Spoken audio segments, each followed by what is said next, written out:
عنایت اللہ ضیاء دریا کے کنارے رہتے ہیں۔ ضیاء نے یہ بات جب مجھے بتائی تو مجھے بہت لطف آیا۔ ضیاء اب بھی مجھے دعوت دیتے رہتے ہیں، لیکن میں نے ان کی یہ خوبصورت دنیا ابھی تک نہیں دیکھی۔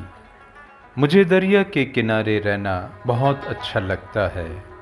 میری بڑی خواہش ہے کہ رات بھر وہاں بیٹھ کر کوئی دریا کی خوبصورت باتوں کو سنتا رہے۔ شاید ضیاء کی یہی دنیا میرے تصور میں تھی کہ میں نے اپنی مختصر کہانی دریا کے کنارے لکھی۔ روس کے میخائیل شولوخوف کو اسی دریا ڈان سے پیار تھا کہ انہوں نے اپنا خوبصورت ناول اور ڈان بہتا رہا لکھا۔ میکسیم گورکی نے بھی دریاؤں کی کہانیاں لکھیں، پہلے روس کے دریاؤں کی کہانیاں اور پھر اٹلی کے دریاؤں کی کہانیاں۔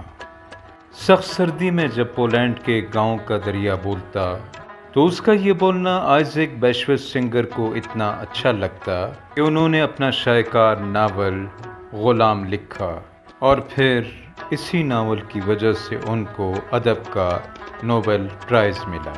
شاید یہ ان کے گاؤں کا دریا ہی ہے جو جہاں عنایت ضیاء سے بہت ہی خوبصورت افسانے لکھ پاتا ہے، وہاں ان کے چچا امین اللہ سے ایسی آؤٹسٹینڈنگ اور خوبصورت نظمیں کہ بس خوبصورت معیار کی ان نظموں کو سن کر کوئی بھی اش اش کر اٹھتا ہے۔ عنایت اللہ ضیاء کا ادبی دنیا کو سب سے پہلا تحفہ یہ ہے کہ انہوں نے کوئٹہ کے لکھنے والوں کو ایک خوبصورت تنظیم کا تحفہ دیا جس کا نام تھا ملگری لکھوال۔ کوئٹہ کے ایک مقامی ہوٹل میں اس کی ہفتہ وار نشستیں ہوتی تھیں۔ اندھیرا چھا جاتا، رات ہو جاتی، لیکن ہم لوگ اپنے ادبی باتوں میں مصروف ہوتے۔ ان نشستوں میں ہر وقت خوبصورت چہرے نظر آتے: درویش درانی، عمر گل اصغر، مقدس خان معصوم، افضل شوق، سہیل جعفر، اور پھر ہمارے جیسے بہت سارے نئے لکھنے والے۔ مجھے موجودہ وقتوں کی تو معلومات نہیں، لیکن اس تنظیم نے 20 سال ادب کو بہت شاہکار افسانے، نظمیں، غزلیں اور خوبصورت مضامین دیے۔ جنا روڈ کی شامیں آج بھی یہ کہتی ہیں کہ ملگری لکھوال کوئٹہ کو ایک یادگار، کامیاب اور شاندار دور دے گیا، اور عنایت اللہ ضیاء کا یہ احسان کبھی بھی بلایا نہیں جائے گا۔ عنایت اللہ ضیاء کے افسانوں کی دنیا بھی ایک خوبصورت دنیا ہے۔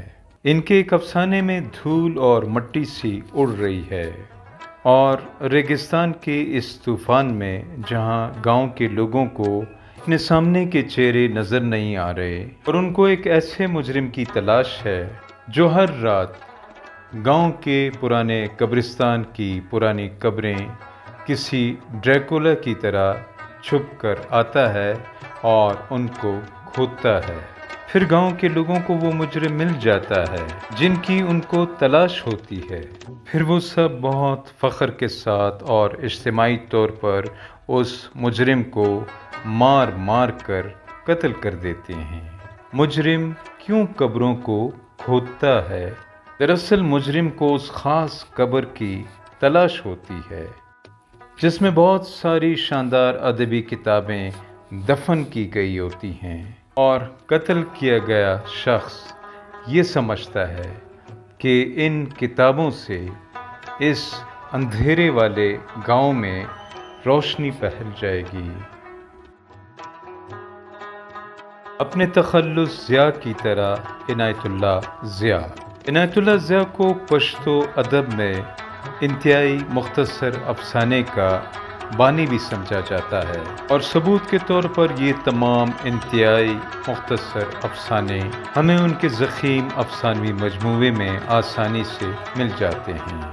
عنایت ضیاء ہر وقت مجھے تاکید کرتے تھے کہ فاروق، تم بھی مختصر ترین افسانے لکھا کرو، لیکن شاید مجھے اس وقت افسانہ لکھنے پر کمانڈ نہیں تھا، میں نے پشتو میں مختصر ترین افسانے نہیں لکھے، لیکن اب جب اردو میں نے یہ تجربہ کیا تو اردو ادب کے بہت اچھے لکھنے والوں نے میری حوصلہ افزائی کی۔ جناب حافظ خان نے تو مجھ پر بہت بڑا احسان بھی کیا اور میرے مختصر ترین افسانوں کا مجموعہ بھیڑیا چھاپا۔ میں آج جب موجودہ وقتوں میں عنایت اللہ ضیاء کے متعلق سوچتا ہوں تو مجھے حیرت ہوتی ہے۔ عنایت آج بھی دریا کے کنارے بیٹھے ہوتے ہیں، دریا کی لہروں کو غور سے دیکھ رہے ہوتے ہیں، لیکن اب پہلے کی طرح رات کا وقت نہیں ہوتا بلکہ صبح کا وقت ہوتا ہے اور سورج طلوع ہو رہا ہوتا ہے۔